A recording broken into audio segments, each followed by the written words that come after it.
Photographe et selfie, ce sera de 9h10 à 9h40. Excellent après-midi à toutes et tous, on se retrouve dans un petit instant.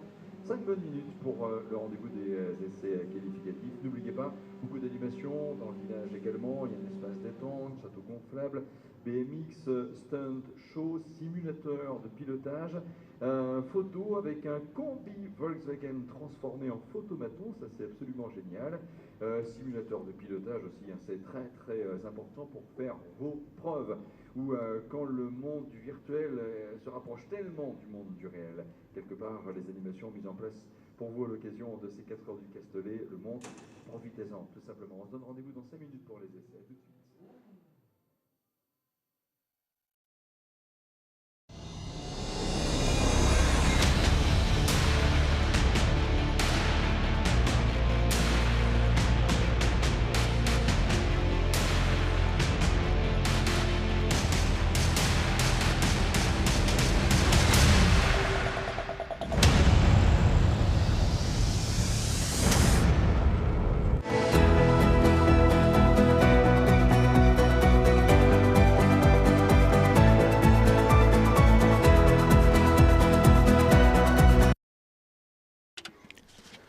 A very warm welcome to Le Castellet and to Circuit Paul-Ricard for the 4th round of the year of the 2017 European Le Mans Series. This place has been a permanent fixture on the calendar, even going back to Le Mans Series days since 2010. And in the early days used to host an 8-hour race. We've had 3-hour races here as well through the course of the history of the championship. Well, we're now into the 4-hour era, and this is the 4th race of the year. You're very welcome to a warm and sunny south of France. We're about 45 k's east of Marseille here, and preparing ourselves for 3 doses of qualifying ahead of tomorrow's race. My name's Johnny Palmer. I'm joined by Graham Goodwin, the editor of dailysportscar.com, the regular team to take you through proceedings here. It'll be a 10-minute session, so short and sharp.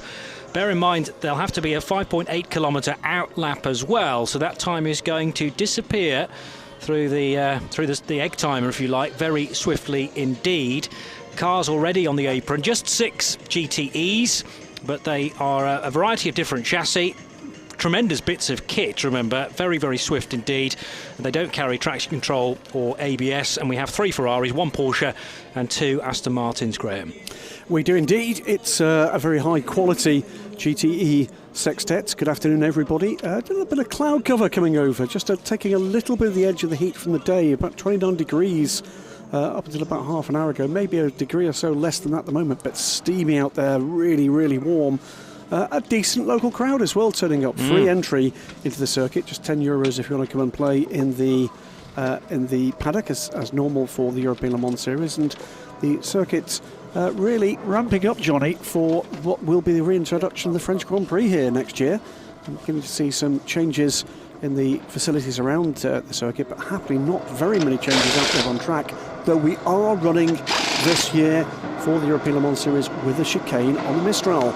That will be an interesting one to see how that develops. As you were saying in earlier broadcasts, that clearly gives us the opportunity for another overtaking place or two.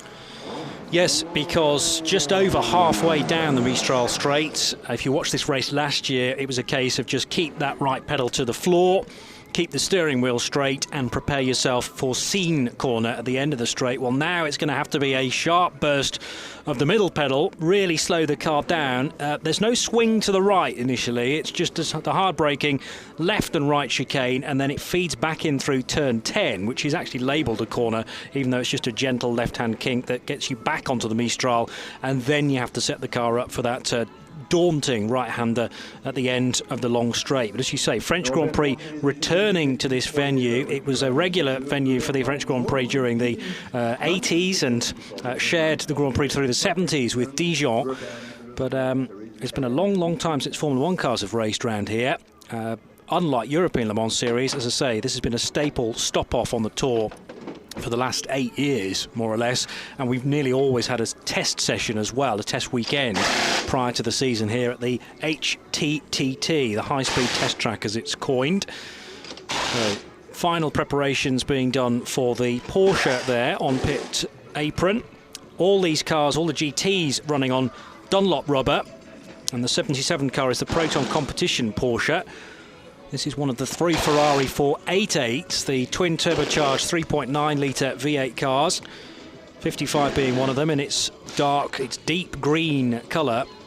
That's a decision made by its owner, Duncan Cameron, who has a birthday this weekend. I think it's tomorrow. Ooh. And we also already had Johnny Cocker, who was 31. 31 years old, Johnny Cocker. I remember when he was knee-high to a grasshopper and winning the British GT Championship. Quite depressing to think that he's a man now in his 30s. Happy birthday, Johnny. I suspect it might be Johnny at the wheel of the 66 car at the front of the queue there. But either way, birthday boys in 2 of those Ferraris. 9, 8, 7, 6, 5, 4, 3, 2, 1. Pit exit is open for LM GTE qualifying session. And there is the voice of our race director, Eduardo Freitas. Called a very quick chat with him as we made our way to the commentary booth. It's actually Duncan Cameron's birthday today. Wow. There you go. Happy birthday, Duncan. Hope you're listening. He's not in the car, he'll be in the garage somewhere, hopefully with us in one ear and the team radio in the other. Well, can tell you, it is Johnny Cocker at the wheel of the number 66 JMW Ferrari. It is Matteo Caroli at the wheel of the 77 Proton Porsche. Nicky Team, the reigning world champion from the WEC GT classes, is at the wheel of the 90 TF Sports. 90 TF Sport Aston Martin. Darren Turner, reigning Le Mans champion, of course, is at the wheel of the identical, but not identically liveried, number 99 Beechstein AMR Aston Martin. Andrea Bertolini, the number 51 Ferrari, the Spirit of Race AF Corsa car, and Matteo Griffoni, Matt Griffin, will be at the wheel of Duncan Cameron's 55 Ferrari. They are the lineup, that is 6 very impressive drivers indeed, and well, let's get ready to rumble, because it's going to be, I think, fast and furious stuff. Just looking back through, now I need the right bit of paper to be able to tell you who's had pole positions so far this year. TF Sport opened their campaign with a pole at Silverstone. We've had the 55 car on pole in Italy, spiritual home of Ferrari, of course. Just down the road is Maranello from Imola, but we raced at Monza this year. That was a quirk, there was a change in the calendar for 2017. So a Aston on pole, a Ferrari on pole, and we then had another Ferrari, number 51, on pole position in Red Bull Ring. And that was a long wait for Andrea Bertolini. He's been working hard with both the roaders, Gianluca and Giorgio, Gianluca being Giorgio's father, and really it's just getting Giorgio Roder settled in that car, because I think his father Gianluca has kind of reached the point where he can't go much faster, whereas Giorgio Roder is still working his way through his career, 23 years old, and they're trying to set that 51 car up, and just according to Andrea Bertolini, just broke a bit of ground at Red Bull Ring, and he said our season starts here. Excellent. So Spirit of Race could be one to watch. So no double pole winners yet in the European Le Mans Series in 2017. Indeed. And could Johnny Cocker be the next? We haven't yet seen a Porsche on pole yet either. It's a possibility of a first here in France. Plenty of curb there being taken by the JMW Motorsport machine then. So cars now starting off on their first flying lap, and this is Johnny Cocker's first attempt. And, well, still very new to the team, debuted of course at the Le Mans 24 Hours, which they won. The number 66 with their 488 after that famous win for the old lady, the 458 GTE at Monza. Now with the twin turbo Porsche, described earlier by Johnny. And Johnny Cocker down towards that chicane. It'll be featuring all weekend, and I'm sure we're going to see some outbreaking action here. Cocker down through the gears, clatters the corner marker. Can be very interesting, particularly on the opening lap tomorrow into the chicane, with loads of cars trying to find just a small bit of asphalt. It's still quite a wide circuit down the Mistral, but a real pinch point when they turn left and have to use the curb. This is senior corner, very, very fast indeed. You don't have a small off there, but as with most of this Paul-Ricard circuit, the Armco barrier, the tyre barrier is quite a way off, as you can see. There's high friction tarmac that is ready to give you a bit of a safety net if you do work your way off the track, but also track limits will be watched carefully throughout the course of the weekend. It was certainly the word on most people's lips at Red Bull Ring too. And that's the way of modern motorsport, I suppose, making sure that people don't get unfair advantages by either shortcutting corners or running out, washing out wide from the exit of medium and high-speed bends. I tell you, from the sector times we've seen from all 6 cars, this is going to be a very tight session indeed. Tenths and single tenths at that in each sector. Across the line for the first flying lap of the session goes to Johnny Cocker, and that is a 2:04.779, but that's beaten immediately by Matteo Caroli. The Porsche goes to the top, 2:04.572. Darren Turner with a 2:05.5. But after a slightly slower third sector from the Beachley Aston Martin. Matteo Cairoli, though, very little body roll in the number 77 Porsche. Great to see the car in action in slow motion there. You can just see how much it's working, how much the tyres are moving a little bit under Matteo Cairoli there, just as the temperature builds. And car 51, one of 3 Ferraris, this one being driven by Andrea Bertolini, no surprise there. The former Maserati Works driver, and now long-time, effectively Ferrari Works driver. Good relationships with Spirit of Race, who are the pseudo team of AF Corsa, effectively Amato Ferrari's outfit, running Ferraris on Ferrari's behalf, if you like. And into the tight section at the start of the lap, into turn 3 goes the 55 car, driven by Matt Griffin. Now that car is fastest. It is, and he's going quicker again. It's a 2:04.437 for the Irishman, and the quickest first sector of the session so far follows up from that. So Matt has got the hammer down. So the top 4 runners in the 2:04s, the 2 Aston Martins in the 2:05s at the moment, both going a little quicker this time around. So Ferrari from Porsche, then the other 2 Ferraris, then the 2 Aston Martins.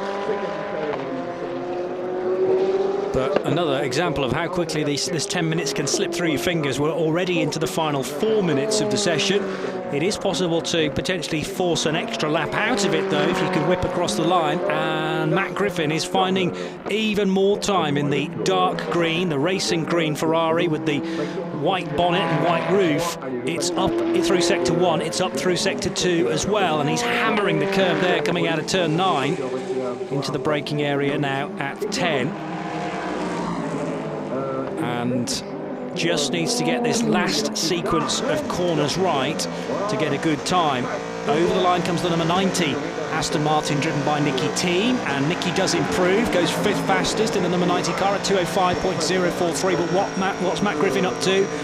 Because he's got one more sector to complete, must be about to cross the line now to complete lap 3. There he is, popping into sight now, over the timing lane. Doesn't improve. No, he doesn't. Down. He was down through sector 3. He was purple sectors 1 and 2, but didn't. He was down through sector 3, as Johnny says, does not improve his time. It's 0.135 of a second is the gap from Matt Griffin to Matteo Caroli. 2 Aston Martins are swapping sector times and swapping lap times.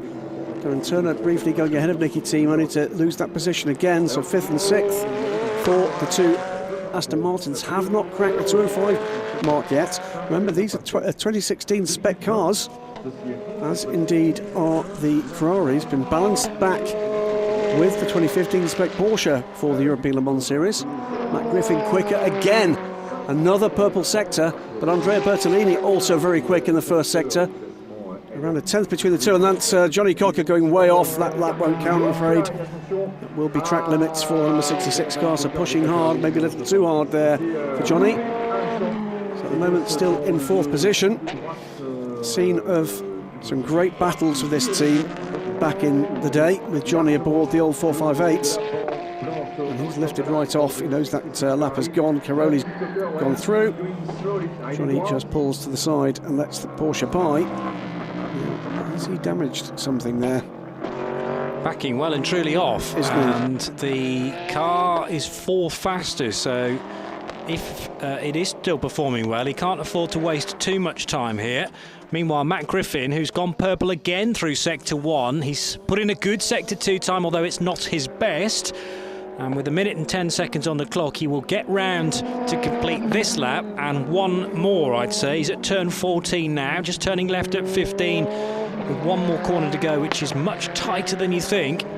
Will feed him back onto the main straight with 50 seconds on the clock. Now, what can he do through this final sector? Nobody in front of him, so that won't have hampered his progress, and he does improve. It's a 2:04, but 2:02.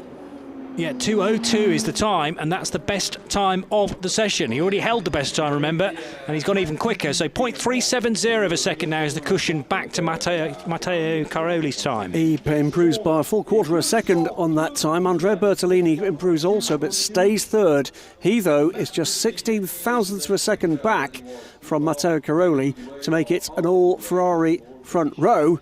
There is time for Bertolini to do that. He's not improved, though, in Sector 1. Caroli is on pit lane. Niki Thiem is on pit lane and will not improve. Is that the session done, do we think? I suspect it might be. Keep an eye on what times are coming in.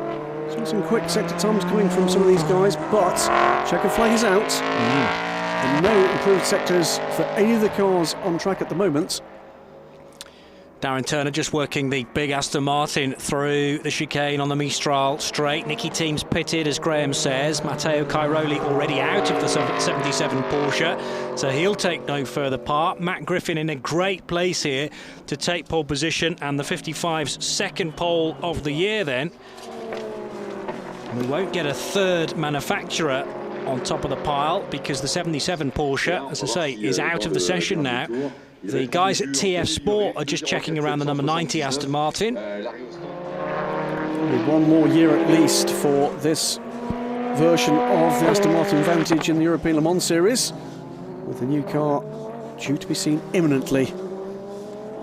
Yes, but as you say, you won't be permitted to run the new chassis in this year-old classification until 2019 with the 55 car.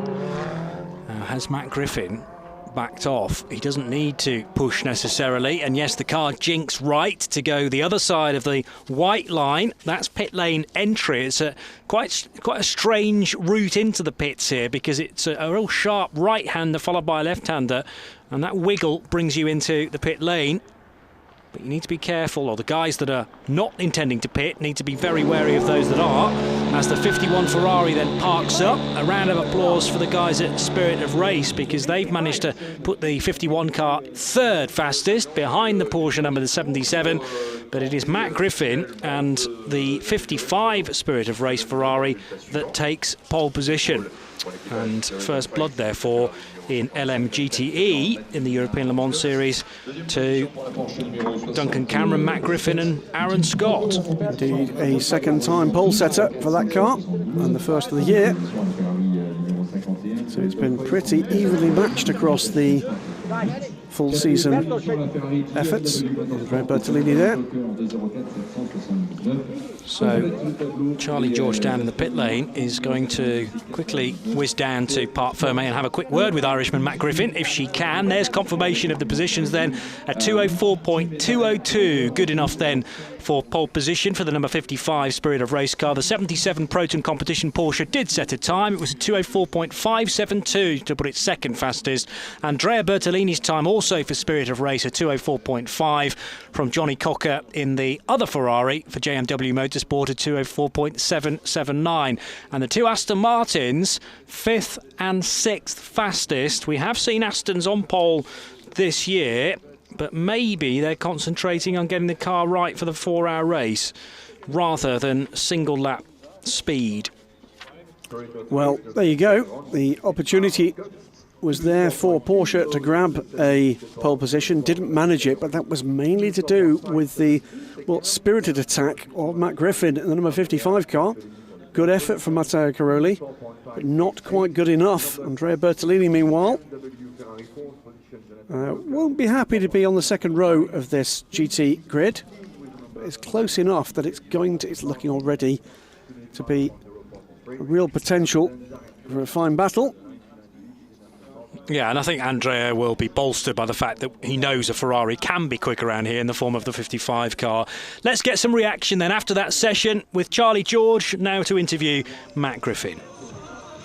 Well, congratulations, Matt. Second pole of the season for the 55 Ferrari, and a nice little birthday present for your teammate, Duncan Cameron. Yeah, I think Duncan's actually gone to the beach, so he won't know about this, but I can text him. No, it was really good. I mean, we're having a hell of a season this year.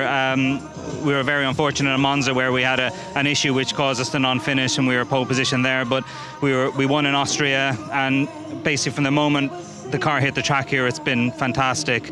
Our main focus has actually not been qualifying. It's about trying to make the car good for the race and tyre conservation because the temperature is so high. But I was still confident getting in for qualifying, and my engineer Luca did a great job, and the green machine Ferrari was rapid. Good luck for the race, guys. Thank you. So Duncan Cameron evidently not here to witness it, but he'll get the relevant messages from Matt and from Aaron, and certainly Griff was hustling the Ferrari around this place.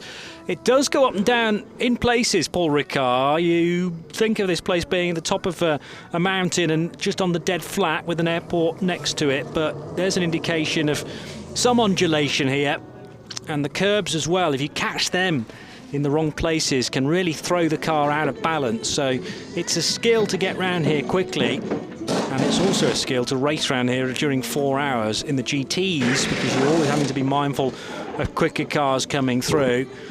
Although it's going to be interesting to monitor the top speeds of GTEs compared to some of the LMP3s. It might be that GT can actually get by P3s at the end of the Mistral Straight, although they won't have the full run-up as they had in 2016 with that interruption caused by the chicane. Giorgio Mondini and Marco Giacoboni, stars from last time out at Red Bull Ring. Didn't win on the road, but inherited the victory in Austria. And I have to say, Giorgio Mondini's opening stint, which saw him overtake virtually the whole LMP3 field, was one to savour.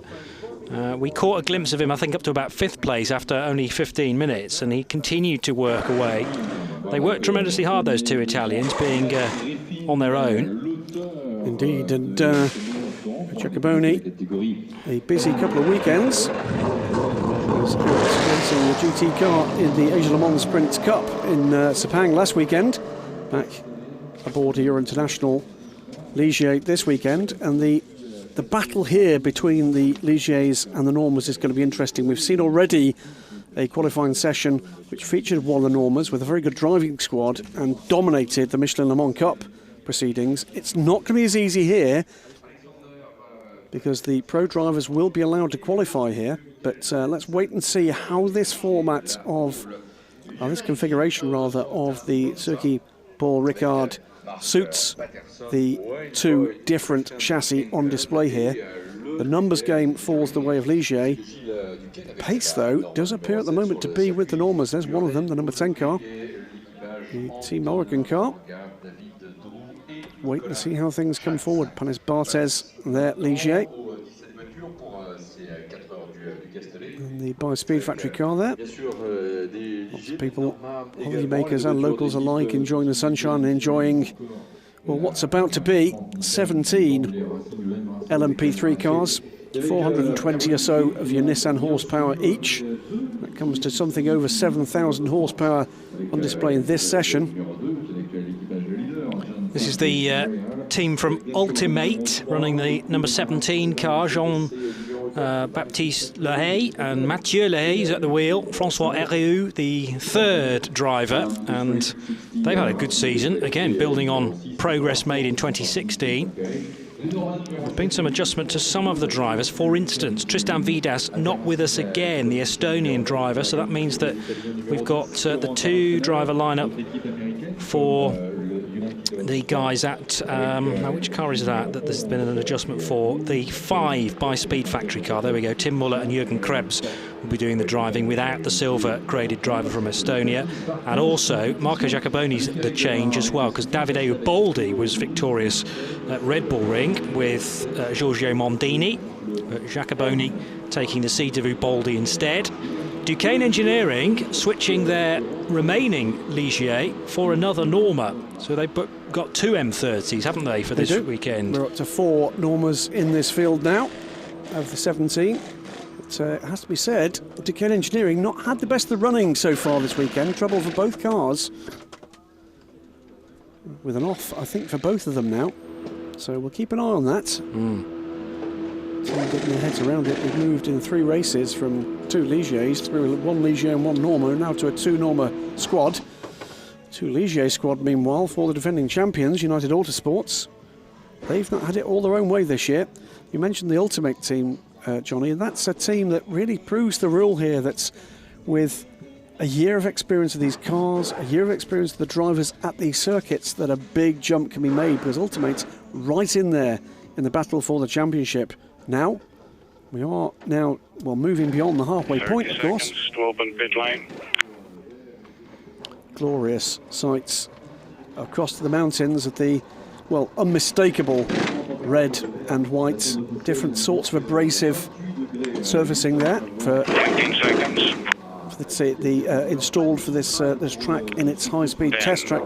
9, 8, 7, 6, 5, 4, 3, 2, 1. Pit exit is green. Multilingual Eduardo Freitas there.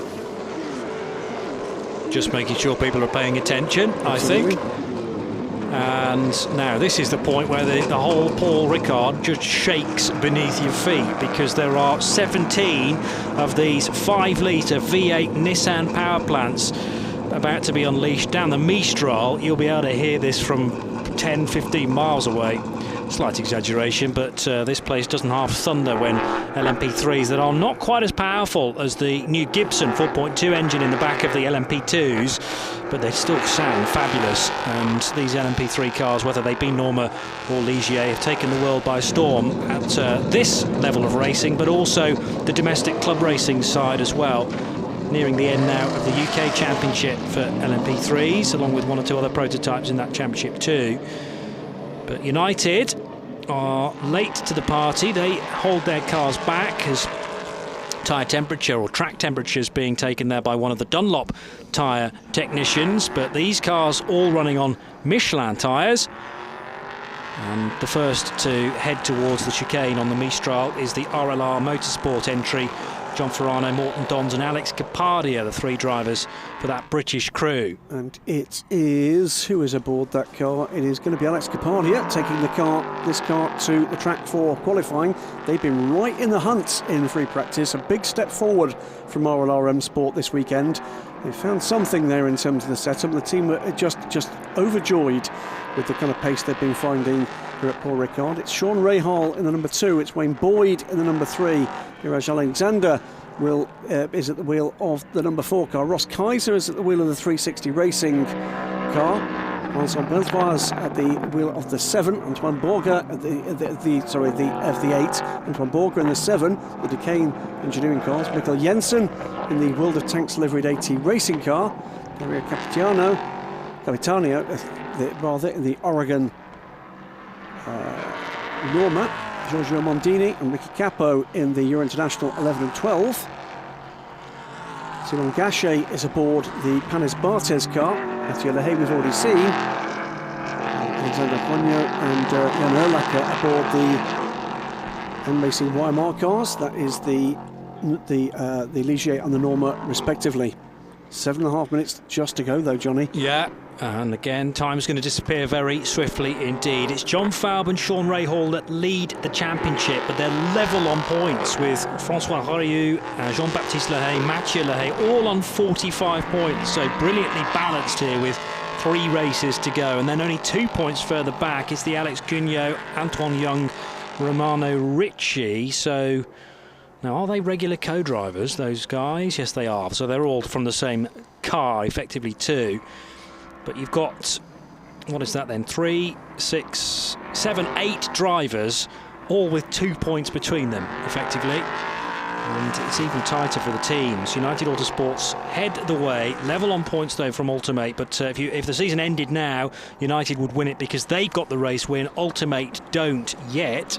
And M Racing are in 3rd in the championship from Euro International, and then the other United Autosports car, Alex Capardia, who is out front on the road, will be the first therefore to complete a flying lap. He's heading up towards the tight right-hander at turn 12, more or less a hairpin bend, in fact more than a hairpin, more than 180 degrees, because you were fired back towards Senior Corner briefly. So it must be something like a 200-degree corner, and then hard braking into turn 13, 14, 15 that come virtually back to back, and then another hairpin bend at turn 16 to complete the lap.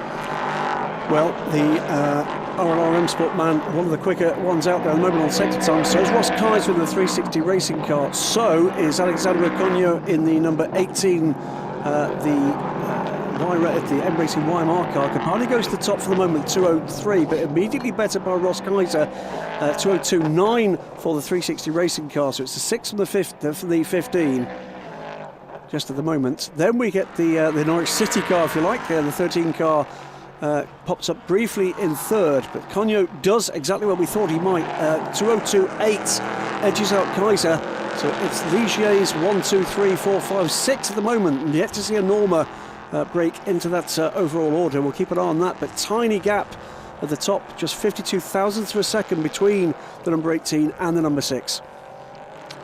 So the Normas to look out for: car 10, which has been through on a flying lap, and number 19, Jan Erlechet, up to, what was that, 15th fastest, but minus the 5 GTEs would put him 10th, sorry, 6 GTEs would put him 11th, and more changes at the top of the order. Was that that's the Mondini, 11 car? Yeah, Giorgio Mondini slotting into 4th position. Indeed, 4th. Mikkel Jensen pops up into 6th position. Here come the United Autosports cars, about to cross the line too, and the number 2 car goes 4th, and Wayne Boyd goes 4th too. So Sean Rahal 4th briefly, bumped down to 5th by his teammate, the Northern Irishman Wayne Boyd. The top 3 cars then, 1.5 tenths of a second between Alexander Cognaud, Ross Kaiser, Alex Kapadia. Then a further couple of tenths back for Wayne Boyd, a further couple of tenths back for Sean Rahal. That's 6 tenths of a second covering the top 5, and that's just the early offerings.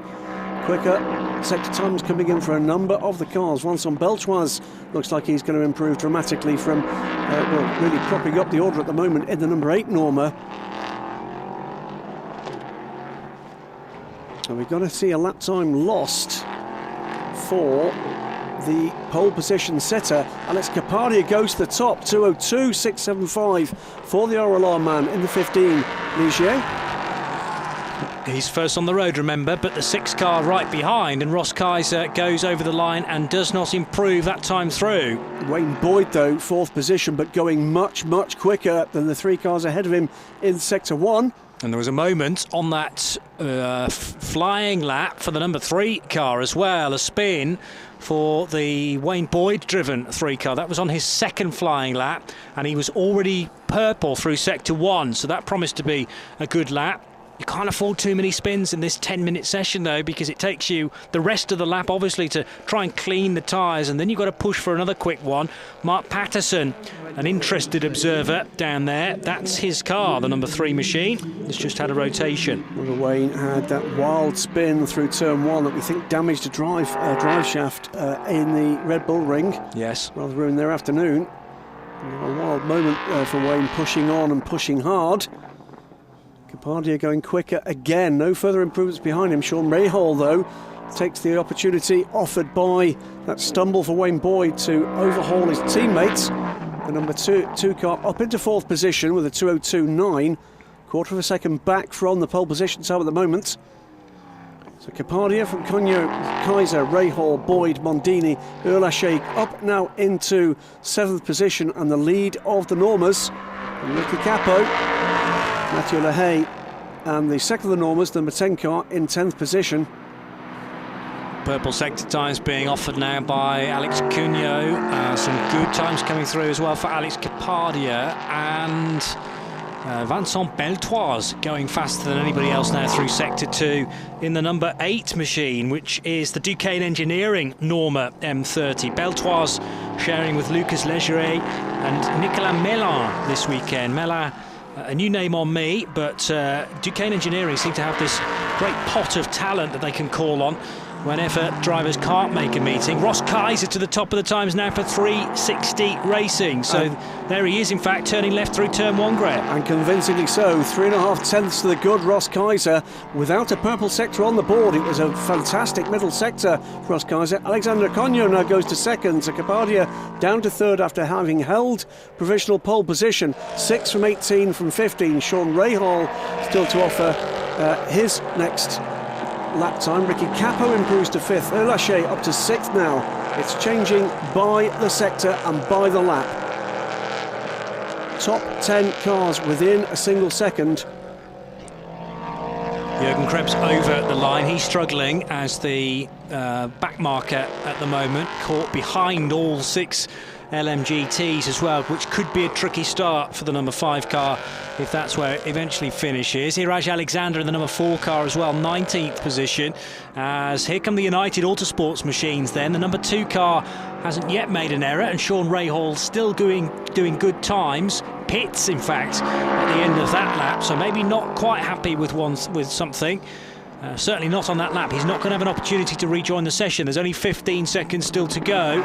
Wayne Boyd, remember, lost that ground because of the spin, so he's quite a bit further back from the sister car. Here comes the number 3, though, to cross the line. And can Wayne Boyd offer anything better than 11th position? No, is the answer, as the checkered flag is now displayed, and I don't think Wayne saw it. No, he didn't, so he's going to get one more stab at this.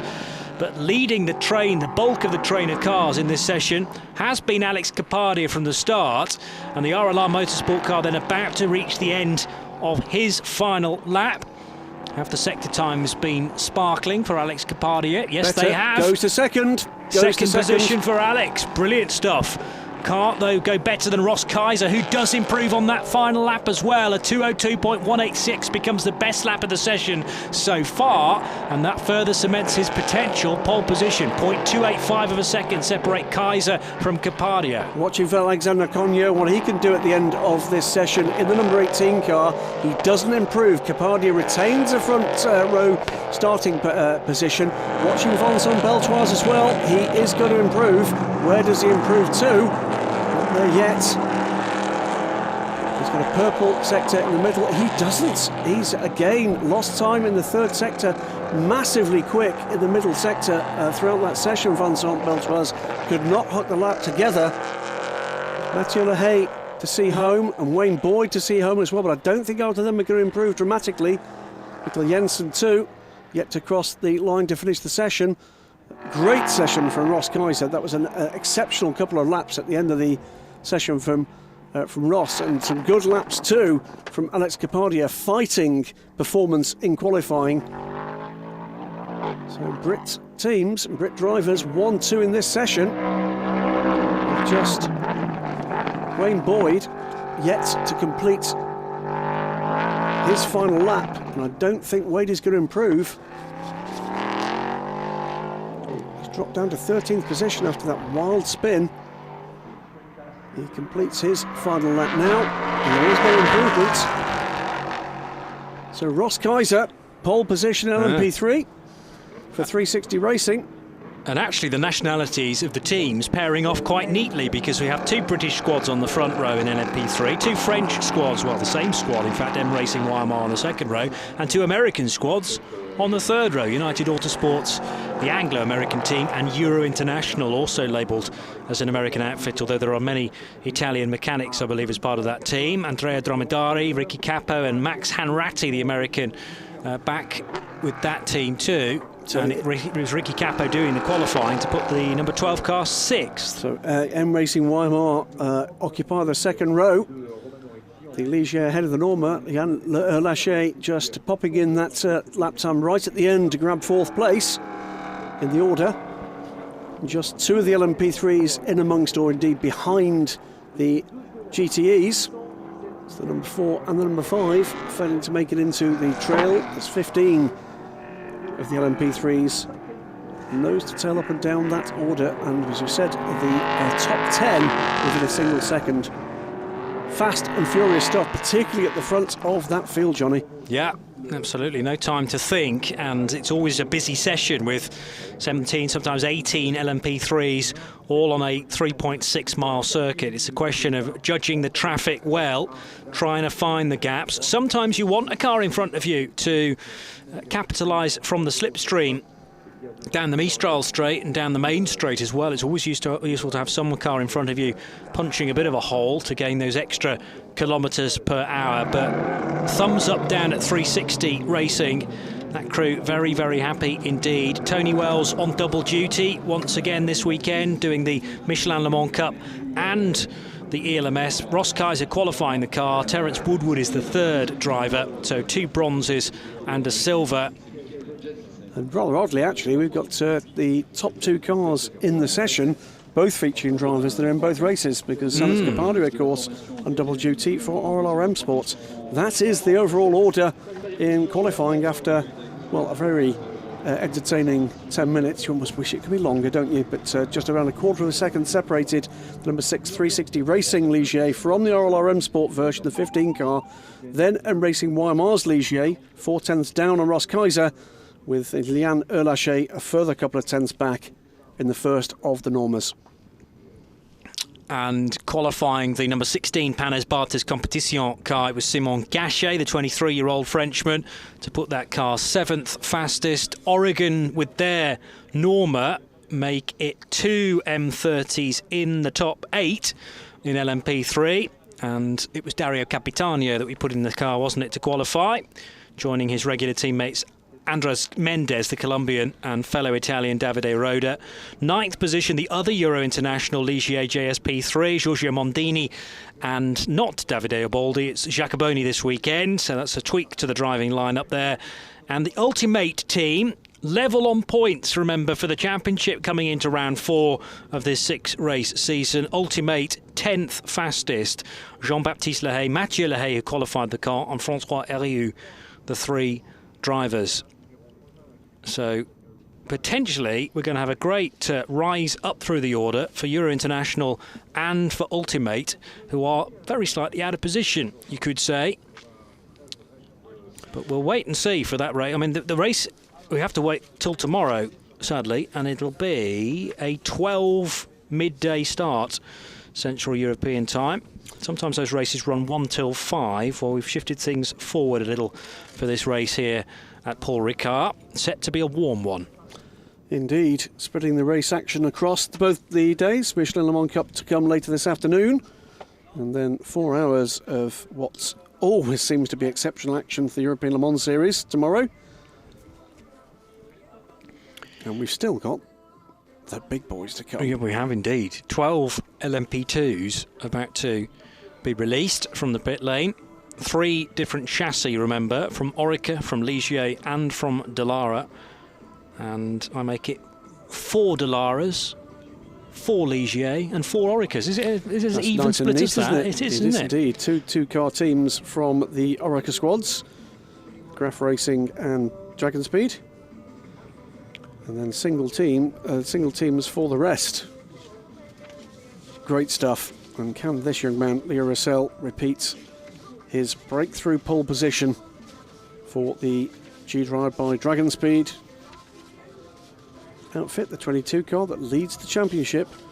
Yeah, there have been some raised eyebrows as far as Leo Russell's concerned in recent races for good reasons, and he's been spotted as a talent in the last few years, really, even back to the Pegasus Racing days when he was in that sort of sky blue Morgan for many seasons and joining that crew. But now with G-Drive Racing, sharing the drive with Memo Rojas and with Ryo Hirakawa. So G-Drive it is that lead the championship. But let's get a little bit of reaction from the LMP3 qualifying, because it's 360 Racing who will start from the front of the grid. Here is Ross Kaiser with Charlie George. Well, Ross, congratulations. That was a fantastic qualifying and the first pole position for 360 Racing. Yeah, really pleased with that. We did manage a pole last year, but the first round at Silverstone in the wet. So we've been waiting a while for that, and we've had the pace in the car, but we had a good start to the year at Silverstone, and for one reason or other, the last 2 rounds haven't quite gone our way. So to stick it back on the front row in a good starting position for tomorrow. So over the moon. I actually caught a car on my second flyer, which should have probably been the best of the tyres, but we managed to just go a little bit quicker at the end and snatch it away, I think. So hopefully this will be the end of the bad luck and the start of the good luck. That's the plan, yeah. First and moving forward from here. Well done, congratulations. Thank you. It's tough though, isn't it, to retain any consistency in LMP3 because it is so close. You're not going to get a runaway leader. It absolutely is. And Ross Kaiser, together with Alex Capadia, by the way, two guys there that have plied their trade for quite some time in small prototypes with Radical Racing. Ross has been a mainstay there, and before that, from my recollection, in one make Ferrari Racing, Ross Kaiser for several years as well. One-time winner, of course, of the challenge that actually sees a British clubman driver actually win an outing at the Rolex 24 Hours at Daytona. He's a very quick boy, and great stuff there. That was a very convincing display from both the front row runners there in LMP3. A great 10 minutes of qualifying for the European Le Mans Series. Like I say, I wish it was longer. The same competition that Phil Keane has won in the past and Seb Morris has won in the past. Absolutely. Yeah, I know the one, and it puts you into a Daytona prototype for the following year's Rolex 24, as you say. It's a wonderful prize run throughout the course of the domestic season in the UK. So yes, he is a real star, Ross Kaiser, flying a little under the radar, but getting some limelight this weekend with a tremendous lap. It was a 202.186, the best offering from LMP3. 9, 8, 7, 6, 5, 4, 3, 2, 1. Its exit is green. Its exit is green. He thinks the race director is playing some games with us this afternoon. Maybe. He's, other than that, we're still confused about time zones after a traumatic journey back from Sepang last weekend for Eduardo Freitas, but he had a smile back on his face by the time we caught him outside the race control building this afternoon. Away we go for the final 10 minutes of qualifying. And this potentially is going to be a lap record for this configuration. It'll have to be for this configuration. For this configuration of the race, although it won't be a lap record officially because that'll have to be done in the race tomorrow. But it could be a qualifying record, which has stood since 2012. Are you telling me? Well, maybe not as long ago as that. 2012 LMP2, absolutely right. So it was Matthias Besch back in the day. I think in Orica 03 for Thierry by TDS Racing. Put in the quickest lap time. We've been 3 or 4 seconds off that pace in the free practice sessions. The guys do tend to kind of pull something out the bag. Quite whether or not they've got anything like that gap, we'll wait to see. But was Beshu's time with the chicane on the Mistral? No, it wasn't with it. That's what I mean. So only 3 seconds off with these much quicker cars. Yeah, with a hard stop, a turn left, a turn right, and they're still managing to get within 3 seconds. And physically more distance. Yes. Because it is a longer configuration of track as well. More meterage too. But we know about the pace now of these LMP2s, the modern day LMP2s, because at Le Mans this year, at the end of the Mulsanne straight, they were potentially even quicker than a P1. Absolutely. It took longer to get there, but they could. If it was a sprint race in that final 5 metres of the Mulsanne, the LMP2 would win it. Indeed, and in pure pace terms, quicker the LMP2s in qualifying, or the fastest LMP2s in qualifying, than the pre-hybrid LMP1s were. Absolutely amazing stuff from these new cars. Who's aboard these cars? It's Nico Lapierre in the 21, Leo Rissell we said, and we saw aboard the 22 G-Drive Racing by Dragon Speed Championship leaders. Nat Berton is aboard the Panis Barthes 23, Matt McMurray in the 25 Algarve Pro Ligier. It is Michael Ezkian in the 27 car. That's the car. It's the S&P Racing Dallara that joined the championship just last round. Olivier Pla is aboard the Edex Sport Ligier. Jan Lammers in the 29 Racing Team Netherlands Dallara. Felipe Albuquerque in the championship challenging 32 United Autosports Ligier. Enzo Gibert in the 39. Gustavo Jackemann in the 40 Graf Racing Oricas. It is Senegiotto aboard the 47 Settel Valoba Corsa Dallara, and Anders Fjordbach brings the High Class Racing 49 Dallara to the track for these 10 minutes of action, Johnny. And there is the number 27 SMP Racing Dallara that debuted in Austria last time out in the last round of the ELMS in July. And it's the two young Russian drivers, Matavos Isakian, who's doing the driving in this one, and Yegor Rudchev he shares with, 19 and 21 years old respectively, regular single-seater racers in things like the Formula V8 3.5 series. but they're very, very swift in two-seaters, it would seem, as well. One, if not both, are coached by Warren Hughes, who I'm sure is here this weekend as well. Not seen Warren, but you're absolutely right. Not seen Warren this weekend. You're absolutely right. He certainly does coach these guys, and both podium sitters, and indeed Azakian certainly race winner in the Formula V8s this year so far. Mighty quick. Remains to be seen what the plan is for these guys. Are they going to be part of the forthcoming LMP1 programme for S&P Racing with their new Dallara designed car, which we should see in October on track together with the new Ginetta LMP1 privateer car. Both those cars due to be seen testing for the first time in October. And let's wait and see. Those could be extremely important cars in the history of both the FNI World Endurance Championship and the Le Mans 24 Hours in the coming years. With woes elsewhere, 6 minutes to go, and we're beginning to get quick times through. The first one through, a 1:53.194 from Izakian. That's a quick time. Certainly is. Matevos certainly not hanging around in car 27. Olivier Pla next through, doing a 1:54.3. That's 1.1 seconds slower than the Russian driver. And separating the two for Setelavi Lorbecorsa is Giorgio Cernogiotto, doing a 1:53.874 then for car 47, the Italian squad. Running another Dallara, so it is Dallara, now Ligier, because Philippe Albuquerque's gone through for United Autosports, putting the number 32 car second fastest. Dallara, Ligier, Dallara, Ligier, Dallara. We wait for the Orekas to show their hand. The first of those is going to be Nico Lapierre. He's on a flyer in the number 21 car. Disappointment for this squad, remember, last time around with the power cuts across the valley at the Red Bull Ring. The team lost track of where they were on fuel and then ran the car out of fuel 30 metres short of safety. They will want to be fighting back for this number 21 car. It's 27 still at the top of Toboggan scoring, then the 32 United Autosports car, then Cernogiotto. Where are the two Dragon Speed cars? To the top, Nico Lapierre, 1:52.761, 0.433 of a second, quicker than the Russian Dallara. Leo Russell pops up in third position, so first and third for the two Dragon Speed Orekas. It's a 1:53.2, less than a tenth back from the S&P Racing car for young Leo Russell. It was a mighty battle between the two Dragon Speed drivers for pole position in the Red Bull Ring encounter. 4 minutes to go to see whether or not we're going to get the same again here in the south of France. Home ground, of course, for both the drivers in the Dragon Speed cars. Yeah, that's a good point. So some local interest too. And Leo Russell has found even more speed through Sector 1. On board, though, with the 39 car, and that's one of the two Graf Racing machines that's yet to come across the line. Enzo Guibert driving that currently, and it's Gustavo Jackermann in the 40 car, and Jackermann goes 10th. No, he doesn't. He goes 9th fastest in the Oreca. And we're still waiting for Enzo Guibert to come across and register a time, which he does now. Guibert to second fastest, and just 0.290 of a second slower than Nicolas Lapierre. So two Frenchmen top the times from a Russian driver, Matevos Izakian. This is going to be very close indeed, matching to the tenths up and down the sector times for the top 3 or 4 cars.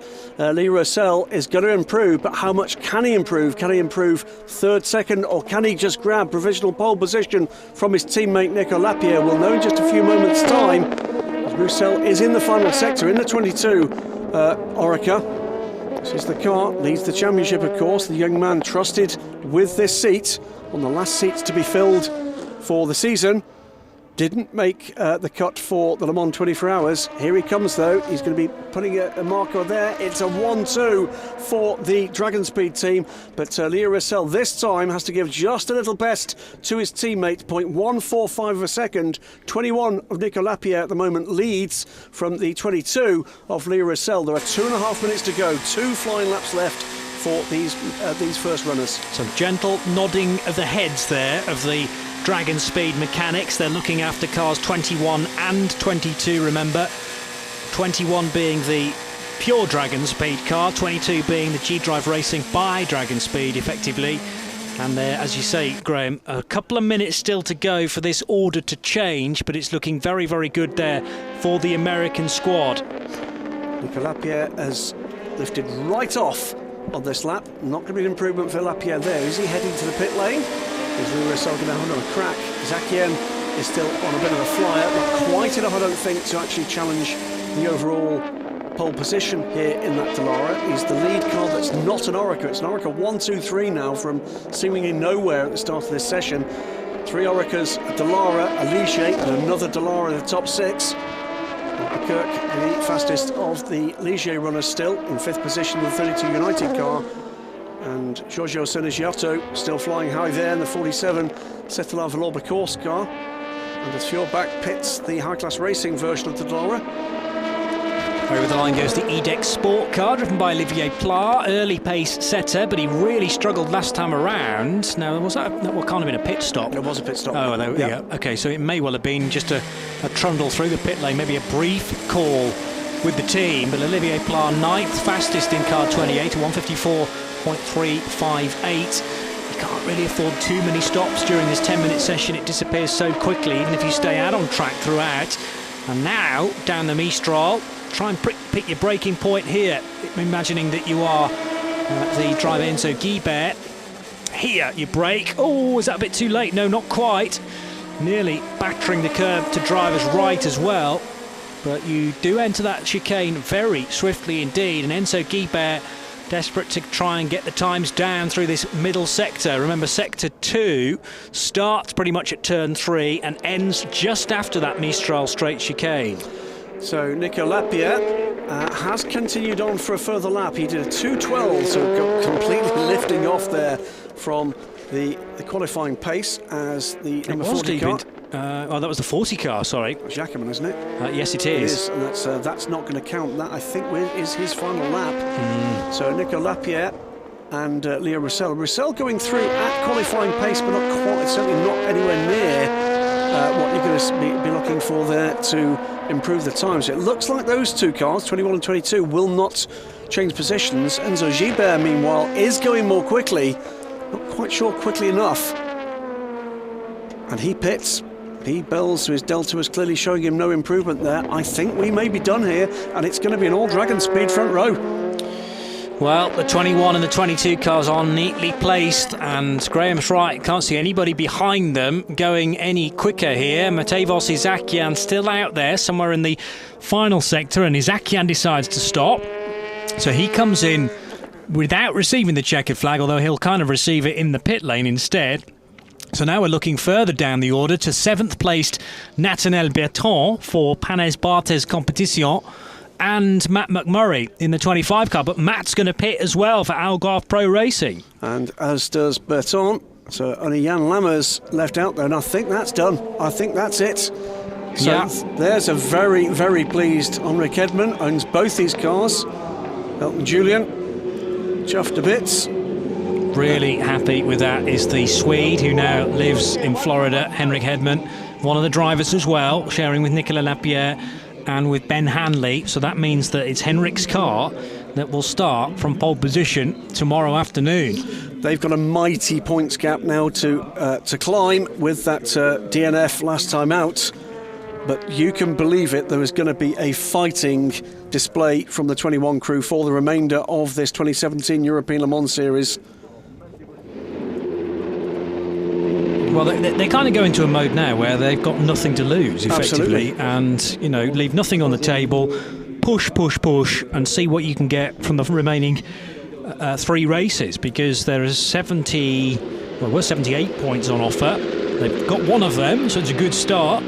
You get a point from pole position and 25 points potentially on offer for a race win as well. With this race to come tomorrow, a visit to Spa-Francorchamps next month and to Portimao in Portugal in October. And there you go. That is the final order after that quick-fire qualifying session. 152.761 for the number 21 Dragon Speed car of Nico Lapierre. This time, the young charger, Leo Roussel, has to give best to the old master, the older master, in the 22 G-Drive Racing by Dragon Speed. 0.145 a second the gap. Then on row 2, Enzo Guibert and Mikhail Isakian. So it's an Orica Graf Racing, Dallara, SMP Racing, second row, Philippe Albuquerque and Giorgio Cenegiotto for United Autosports Ligier, and the Cetala Valour Corsa Dallara, respectively, on row 3. Well, thoroughly entertaining from start to finish, I thought that. We had battles galore in LM GTE, in LMP3 and in LMP2 to finish things off. And massive congratulations to all of those guys at Dragon Speed, stroke G-Drive Racing, with Nicolas Lapierre and Leo Roussel getting all of the plaudits quite rightly. There is Leo Roussel still receiving congratulations, and now he's going to just let the timing screen soak in. Nicolas Menassion to his left, about to offer a hug as well. Memo Rajas just in the background. Now, this is the three-man squad again this weekend, of course, with Rio Hirakawa on Super GT duty for Toyota. So Gallic, Patrick Dempsey looking like Nicolas Menassion. Delighted to be back in the driving seat. Twinkle back in the eye, and he was pretty quick, wasn't he, last time out? Yes. No, he's lost none of his speed, despite him being an ancient 44 years old now, Nicolas Menassion. The Leo Roussel, Memo Rojas combo, though, driver combination, are the only ones that could potentially win the Drivers' Championship now, as you say, because Rio Hirakawa is points back after missing Austria and this French round. But they're all labelled underneath the G-Drive Racing banner, so the team, and therefore all the drivers that have been involved with the team through the course of the year, would effectively be champions if they can hang on. But they only currently lead the championship by 4 points from the Philippe Albuquerque, Hugo de Sadelaire, Will Owen driver combination. And they're all on 58 points then for United Autosports. So let's get a word with the man of the moment, Nicolas Lapierre, after his pole position lap for Dragon Speed, now with Charlie George. Well, congratulations, Nico. A dominant day for you so far. Pole position for the Dragon Speed car. Must be a great feeling to get pole here in France. Yeah, it's great for me as a French driver to be on top here, but it was a hard qualification. It was very close, and the track was much faster than this morning for whatever reason, so we had to adapt and push a bit more, but in the end, very pleased for the team. We did a really good job. We had the fastest time in the whole session, so we're very happy to put it on pole. And very close with your sister car again. Yeah, it's really close. They are just there. They are really competitive in qualifying. Leo already last time did the pole position, so every session we have to fight very hard, but very glad for the team to have a 1-2. Thank you, well done. Thank you, thank you. With the number 49. So congratulations to Nicolas Lapierre, and also to Ross Kaiser and to Matt Griffin. They're your 3 pole position drivers for Dragon Speed, for 360 Racing and for Spirit of Race respectively. And this sets up things very nicely indeed for a slightly earlier start. Our Sunday race begins at midday Central European time. Do the relevant calculations depending on where you are in the world, and I hope you're settling back for a little bit of Michelin Le Mans Cup action later on today too. But the main race of the weekend, the European Le Mans Series, 4th round of the 2017 season, is tomorrow afternoon through till 4 o'clock. My thanks to Graham Goodwin of dailysportscar.com. We hope you've enjoyed our coverage. There is the number 39 car, one of 2 Graf machines here at Circuit Paul-Ricard, and the sunshine will continue throughout the rest of the weekend. Looking at the radar, no hint of rainfall between now and, well, pretty much the end of the month as far as I can tell. A wonderful place to come motor racing, a great place to do some qualifying too, but all the talking can now stop as we head for the 4 hours tomorrow afternoon. Be sure to join us for that live right here from Johnny Palmer, though. It's goodbye for now.